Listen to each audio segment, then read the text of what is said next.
Eu cumprimento toda a igreja com a santa paz do nosso Senhor Jesus Cristo. Que o Espírito Santo nessa tarde venha me usar com teu poder e tua glória. Que todos que vão ouvir essa mensagem sejam impactados pelo poder do Espírito Santo da verdade.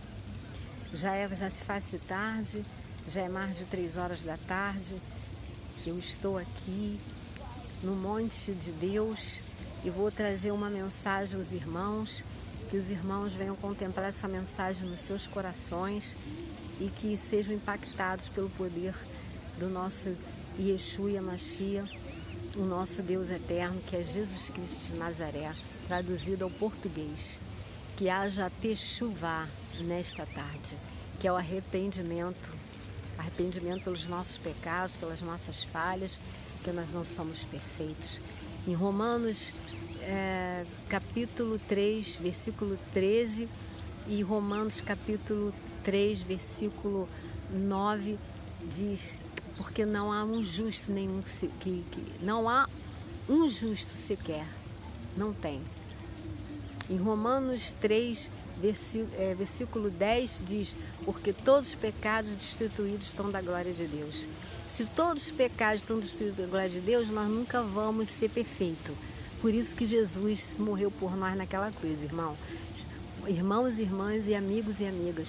Ele morreu naquela cruz do Calvário porque nós não tínhamos condições nenhuma de cumprir a Torá, que são os mandamentos do Pai. Jesus, ele reduziu o decálogo em 2 mandamentos somente: amar a Deus sobre todas as coisas, de todo o teu coração e de toda a tua alma, e ao próximo como a si mesmo. Quem ama o próximo não mata ele. Quem ama o próximo não levanta falso contra o próximo. Quem ama o próximo respeita pai e mãe, que é o que está no decálogo. Quem ama o próximo não inveja ninguém, não deseja as coisas das pessoas, não fala injustamente. Quem ama o próximo não comete atrocidades contra o próximo. Quem ama a Deus, ama a Ele somente. No primeiro mandamento está escrito: eu sou o Senhor, seu Deus, que te tirou da terra do Egito. É o primeiro mandamento que está lá no decálogo. Amar a Deus sobre todas as coisas é isso, é reconhecer que Ele é o único Deus. Nós não podíamos chegar próximo dEle. Por quê, irmãos? Porque a glória dEle é muito grande. Então tinha que nascer um homem, morrer por nós. O filho dele se fez carne, porque o filho dele nunca foi homem, mas o filho dele se fez homem, nasceu de uma mulher. E essa mulher nasceu de um homem. Então ele é filho do homem, logo ele é filho do homem. O sangue dele verteu naquela cruz, irmãos, para nos salvar de nós mesmos. Porque o nosso maior inimigo somos nós mesmos, não é o diabo somente. O diabo é nosso inimigo, nosso adversário. Ele está aí para fazer a gente cair mais ainda, se lambuzar mais na lama. Porque por isso que tem aquele versículo: quem está limpo se limpe mais, e quem está sujo vai se lambuzar mais ainda. Mas ele ajuda quando a gente dá a brecha para que ele faça isso. Mas o mal está dentro de nós. Nós somos da geração adâmica. Quando a gente nasce, nós nascemos, o nosso espírito nasce desligado de Deus, porque nós somos uma trilogia, né? Tricotomia, né? Vamos dizer assim. O mais certo é esse: tricotomia, alma, corpo e espírito. O nosso espírito nasce desligado de Deus. Nós nascemos só o corpo e a alma, que é o fôlego de vida que a gente tem. É a nossa mente está ali. Nosso espírito está no inconsciente. Quando nós encontramos com Jesus, ele nos liga esse espírito a Deus. Ele é o nosso intermediário nessa terra. Qual é a palavra que se encaixa nisso? Deus amou o mundo de tal maneira que deu o seu Filho unigênito, para todo aquele que crer nele não pereça, mas tenha vida eterna. Ele veio trazer vida eterna. Está escrito isso em João 3,16. Então, quando você tem um intermediador, que é Jesus Cristo, que te liga diretamente a Hashem, que é o nosso Pai, Baruch Yanshem, em hebraico quer dizer o Todo-Poderoso, você se arrepende, você faz uma techuvá dentro do seu coração. Então você vai se arrepender de todo o teu ser, de toda a tua alma. Esse é o arrependimento que a gente tem que ter do nosso coração. Nós temos que olhar para dentro de nós e ver as nossas misérias, porque nós somos mal. Nós nascemos assim, a nossa natureza já é voltada para o mal. Por quê? Porque naquele dia em que a Eva comeu aquela fruta, que nós não sabemos se é maçã, muitos falam que é maçã, mas era um fruto proibido. Eles tinham que obedecer, mas eles não obedeceram. O Adão deixou a Eva lá tranquila e a serpente, que é claro, o diabo se transformou na serpente, por isso que hoje ela rasteja, ela não rastejava. Hoje ela come o pó, ela não comia. Houve uma maldição sobre a vida dela, desse animal, porque ele se deixou influenciar por Satanás. Ela não rejeitou, então ela teve também que passar. Então, ela recebeu castigo. A Eva recebeu o castigo, que disse que ia ter dores de conceição. Ela não tinha dores de conceição. E o Adão foi falar, o Deus falou para ele: você vai estar trabalhando e comendo do suor do teu trabalho. Ele não trabalhava, ele tinha tudo do bom e do melhor lá naquele paraíso. Era um paraíso, irmãos. Mas eles foram expulsos de lá. Só que a serpente veio junto no pacote. Ela está aqui na terra influenciando os homens. Basta a gente dar lugar para ele, ele vem logo. Porque quando nós nascemos com essa situação. Qual é a situação? A situação caída. Nós somos caídos. E se Jesus não vier nos salvar, não estiver na nossa vida, nada nós podemos fazer. Está escrito em João 15. Capítulo 15 de João, versículo 4 e 5. Eu sou a videira, vós sois os ramos. Se vocês não estiverem enxertados em mim, vocês não darão frutos. Ele quer dizer o que com isso? Que sem ele nada a gente pode fazer, está escrito no versículo 5. Sem Deus a gente não pode nada, nós somos imundícia, trapo de imundícia, está escrito nessa Bíblia isso. Não passamos de trapo de imundícia. A gente não é nada. Nós não vamos levar nem o nosso corpo para o céu. Ele vai ficar aqui, vai virar pó, vai voltar. O nosso espírito vai para Deus. E aí cai a teoria. Aquela teoria que existe assombração, não sei o quê. Não existe nada disso. O que existe é os demônios aí, se fazendo de anjo de luz, enganando todo mundo. Então fique esperto, porque nós já estamos no final dos pés da estátua. A estátua que eu falo é aquela estátua que Nabucodonosor sonhou e o Daniel interpretou o sonho. Ele falou tudo para ele, mas ele entendeu tudo errado. Rei, essa estátua significa o quê? A cabeça é de ouro, é o Senhor. O peito é o próximo reino, que seriam os persas. O de bronze, que é a barriga e as coxas, é exatamente o Alexandre, que é o grande, que é o cobre. Que foram 400 anos de interbíblico entre Malaquias e Mateus. Houve 400 anos de silêncio entre Malaquias e Mateus. Foi essa época que houve o reino do Alexandre o Grande, a Grécia. E depois seria os romanos, que seria o ferro, e eles já passaram o reino romano é o mais próximo da gente, já passou, e os pés, né? Seria essa parte do ferro. E lá os dedos misturados, o barro com o ferro, ou seja, esse reino dos romanos tá misturado pelo mundo todo. Então o final é o fim. Quem não se arrepender, infelizmente, não reconhecer que Jesus veio em carne, que se fez servo, que deixou a sua glória que ele tinha desde a fundação do mundo para poder vir aqui salvar a humanidade. Quem não reconhecer isso, tinha que nascer um filho de um homem. Ah, mas irmã Margarida, o Espírito, dizem que o Espírito Santo é que foi lá e fez Jesus no ventre de Maria. Foi, mas a semente foi de Maria. O Espírito Santo só, né, concebeu o Senhor Jesus. Ele tinha que vir assim. Vai discutir com Deus se não acredita nisso. Mas não vem discutir comigo não, porque isso está escrito na Bíblia, no Novo Testamento. Tem que ter fé para acreditar em Jesus Cristo. E eu vou dizer mais, ele foi o único que voltou, viu?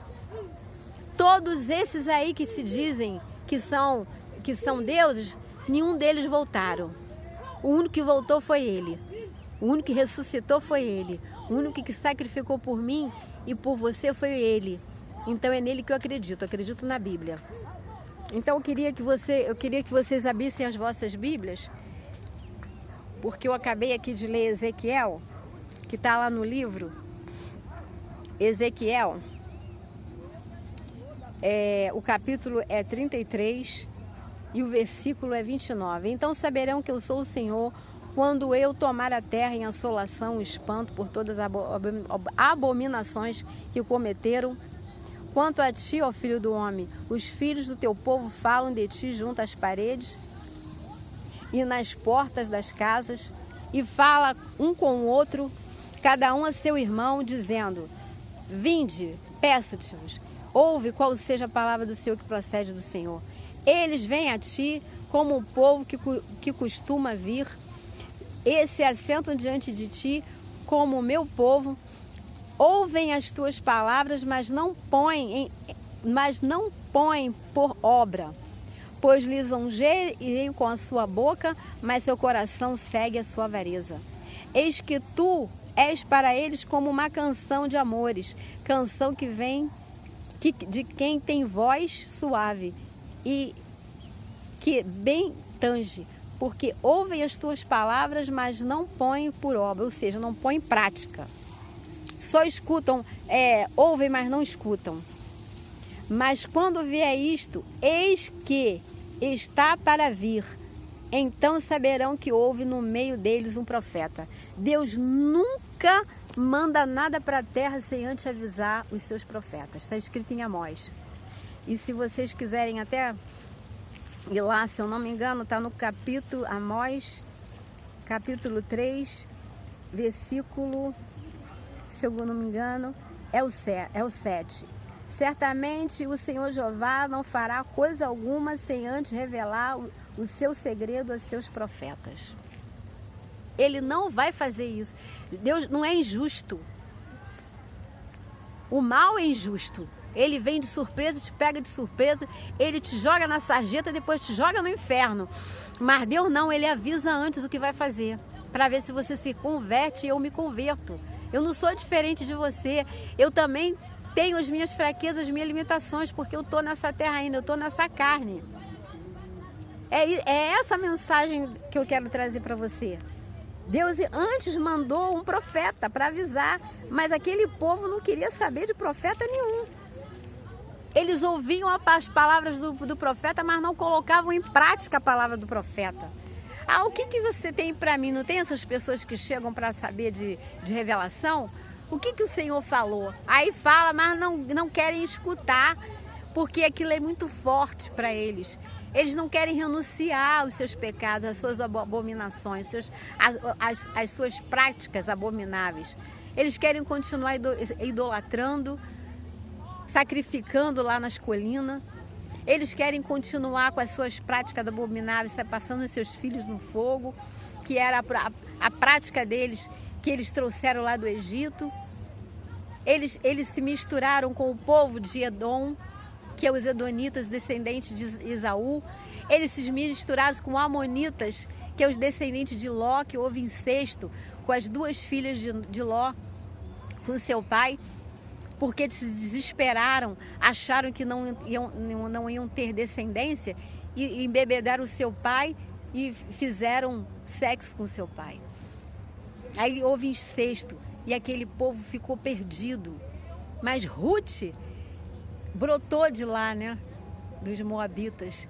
porque aquele povo, amonitas e moabitas também pertenciam a essa parte aí do povo de Esaú, o irmão de Jacó.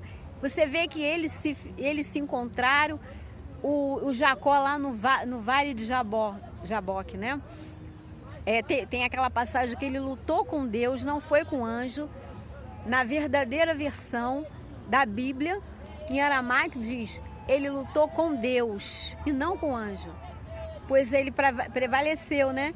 E ele recebeu a bênção, porque toda a família dele ia ser exterminada pelo irmão dele. E por quê? Porque ele enganou o irmão dele.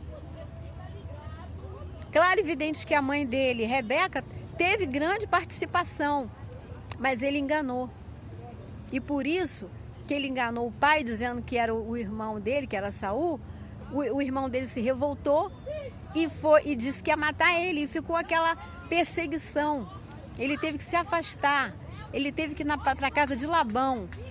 E até, vocês sabem que ele ficou um tempão lá, né, o Jacó, e ele se casou com Rebeca. Primeiro ele se casou com Lia, depois ele se casou com Rebeca. É uma história, você tem que ler a Bíblia. E aí, o que aconteceu? Por causa dessa situação toda, Rebeca perdeu seu próprio filho, não viu o filho, não viu os netos, não viu sua descendência, porque ela ajudou o seu filho a mentir. A gente às vezes se desespera, como Sara se desesperou, entregando a H para Abraão para ter descendência. E aí a gente sabe que nasceu Ismael e os árabes, que os árabes têm essa guerra contra o Israel até hoje. Eles são inimigos. A gente não pode se desesperar, irmãos. A gente não pode se desesperar. Quando você começar a ver e eu começar a ver que as coisas estão demorando, a gente tem que colocar na mão de Deus. Não podemos nos desesperar. E também não podemos dar ouvido a tudo que se fala. Aqui Deus está falando para prestar atenção naquilo que o profeta está falando. Eles não prestavam atenção nem nos profetas, nem em ninguém. Eles queriam ouvir aquilo que era melhor para o seu ego. Porque eles não queriam largar as suas práticas. Não queriam largar a idolatria, não queriam largar as coisas abomináveis que eles faziam. Porque se você for para a história deles, você vai ver coisas horríveis que eles faziam. Então, irmãos, essa é a mensagem desse dia. Deus está avisando, tem um profeta no meio de vocês. Vocês que não quiseram ouvir esse profeta. Deus vai mandando o profeta, vai mandando mensagem. Deus vai mandando.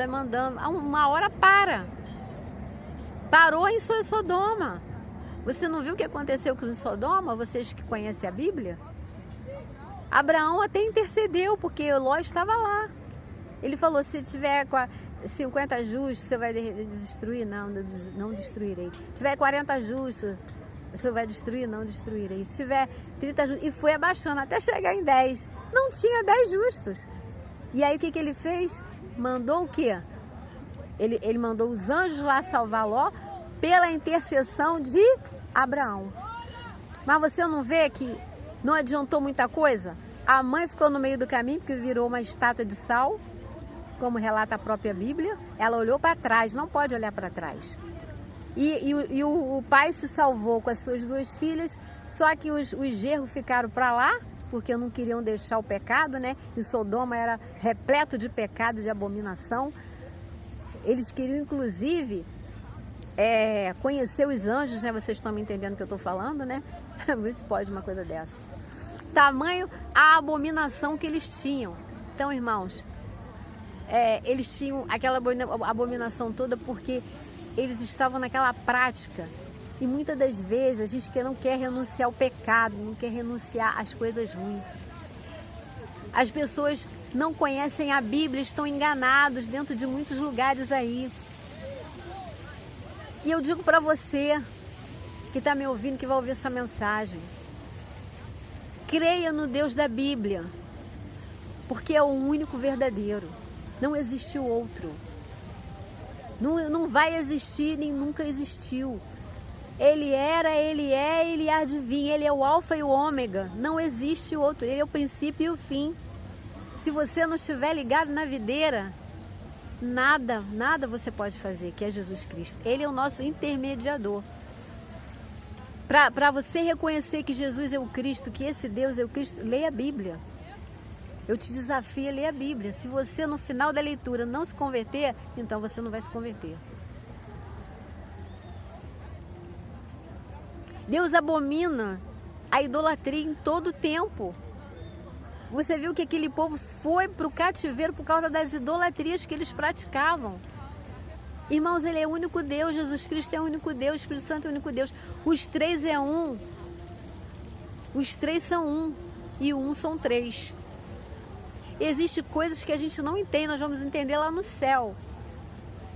Mas eu sei isso. É o Pai, o Filho e o Espírito Santo. São eles que são o verdadeiro Deus dessa terra. Tomara que a mensagem chegue no seu coração, de glória, né? E encha o teu coração dessa glória. E que você possa entender que o único que pode te levar para o céu, que tem essa promessa de salvação, é Yeshua Yamashia, Jesus Cristo, traduzido para o português. Ele é Yeshua Yamashia, no hebraico, traduzido para o português, ele é Jesus Cristo, pela nossa língua. Ah, mas eu vou ter que falar Yeshua Yamashia? Fala se você quiser. Esse é o verdadeiro nome dele. Meu nome é Margarida. Se eu for lá para os Estados Unidos, ninguém pode me chamar de Daisy, porque traduzido Daisy é Margarida. Eu não vou admitir que ninguém me chame de Daisy. Meu nome vai ser Margarida. Eles vão ter que falar esse nome. É por isso que eu pronuncio Yeshua Yamashia, porque eu sei que Yeshua Yamashia é Jesus Cristo. É o Messias que eles aguardavam. Muitos dos judeus se converteram. Às vezes as pessoas falam, judeu, não sei o quê, não reconhece Jesus. Não, muitos se converteram. Se eles não tivessem se convertido, uma parte deles se convertido, a gente não saberia. Eles não teriam, olha, foi Pedro, Paulo, Tiago, Mateus, Lucas, enfim. Tem vários, né? Os apóstolos levando o evangelho para o mundo inteiro. Eles se converteram a Jesus. Muitos se converteram e trouxeram essa graça, sofreram lá no Coliseu, sofreram o Nero botando fogo lá neles, naquelas praças públicas, fazendo eles de poste, de tocha. Você imagina o que é isso? Ser jogado no Coliseu para ser comido. Não é pouco não, irmãos. É muita coisa. Eles sofreram muito. Mas eles estão lá com Cristo, no paraíso. Eles estão lá. E com certeza eu e você também vamos estar, se nós obedecermos. Samuel falou para Saul, é melhor obedecer do que sacrificar. Por que ele falou isso? Porque Saul desobedeceu. Deus mandou ele matar um certo povo, Moabe, né? Dos Moabitas. E ele, infelizmente, não fez isso. Ele poupou até o rei e os animais. E disse que era para sacrificar. Então Saul falou para ele, é melhor obedecer do que sacrificar. É melhor obedecer do que sacrificar. Onde está isso, irmã Margarida? Está lá no livro de Samuel, 1 Samuel 15, quando Samuel manda Saul destruir as Amalequitas. Irmão, perdoa aí. Então disse Samuel a Saul, enviou-me o Senhor a ungir-te rei sobre o povo, sobre Israel. Ouve, pois, a voz das palavras do Senhor. Assim diz o Senhor dos Exércitos. Eu me recordei do que fiz a Amaleque e a Israel, como lhe opôs no caminho, quando subia do Egito. Vai agora e fere Amaleque e destrói totalmente tudo que tiver, e não o perdoes, porém matarás desde o homem até a mulher, desde o menino até desde os meninos até os que de mama, desde os bois até as ovelhas, desde os camelos até o jumento. Mas Saul não fez. Se você terminar de ler, para não ficar muito grande esse vídeo, Saul poupou os animais dizendo que era para sacrificar. Não era para sacrificar, era para outras coisas. porque ele era ambicioso, ele queria os animais para ele. E poupou o rei também. Para que eu não sei. Depois o próprio Samuel matou o rei. Então ele falou, Samuel para ele, hoje o teu reino está rasgado da sua mão. Ele ainda ficou 40 anos no reino. Mas ele venceu muitas batalhas contra os filisteus e contra os seus povos, né? Mas ele enlouqueceu. Ele enlouqueceu porque, como ele desobedecia, vinha aquele espírito mau sobre a vida dele. Tanto que o próprio Davi tinha que trocar a harpa para aquele espírito demoníaco sair e ele se acalmar. Quando aquele espírito se apoderava dele, ele queria matar até o próprio Davi, né? Tanto que ele perseguiu Davi. Mas quando Deus tem uma promessa na vida de uma pessoa, não adianta as pessoas perseguirem, não adianta nada. A pessoa só traz coisa ruim para si. O que aconteceu com Saul? Ele se suicidou. Ele e o espadeiro dele. Deus deu Saul na mão de Davi, mas Davi não levantou a espada. Irmãos, é isso que eu quero trazer para vocês, tá? Essa palavra é uma palavra de exortação, uma palavra de quebrantamento. Dê uma oportunidade para si mesmo, leia a Bíblia. Estamos no fim dos tempos, Jesus está às portas. Eu não tenho certeza, porque a palavra de Deus fala assim, fala para que nem o filho sabe. Hoje em dia eu acredito que Jesus saiba, né? Mas naquela época, quando ele estava aqui na terra, ele disse, nem o filho nem os anjos sabem quando eu vou voltar. Que ele vai voltar para buscar a sua igreja. Nem o filho, nem o... Mas hoje eu até acredito que Jesus já saiba. Os anjos eu não sei, mas Jesus sabe que ele está à direita do Pai dele. Ele está voltando. Talvez nós sejamos a geração que vamos ver Jesus. Tá bom, irmãos? Tá bom, irmãos? Tá bom, amigos? Tá bom, amigas? Que o Senhor te abençoe e te guarde. Que o Senhor resplandeça o rosto dele sobre você e sobre mim e nos guarde. Tenha misericórdia de nós e resplandeça o rosto dele sobre nós. Que Deus nos abençoe. Boa tarde. Obrigada, Espírito Santo da verdade. Obrigada, Yeshua e Mashiach. Obrigada, Baruch Yahshua. Aleluia. Que haja techuvá, que haja arrependimento nos corações nesta tarde. Inclusive no meu. Porque quando a gente fala da palavra, eu não sou melhor do que ninguém. A palavra, ela corta para aí, e corta para cá, e corta para aí. Corta para os dois. Então vamos ler mais a Bíblia, vamos orar mais, vamos jejuar mais, vamos buscar mais a Deus, que é tempo de buscar a Deus, tá bom?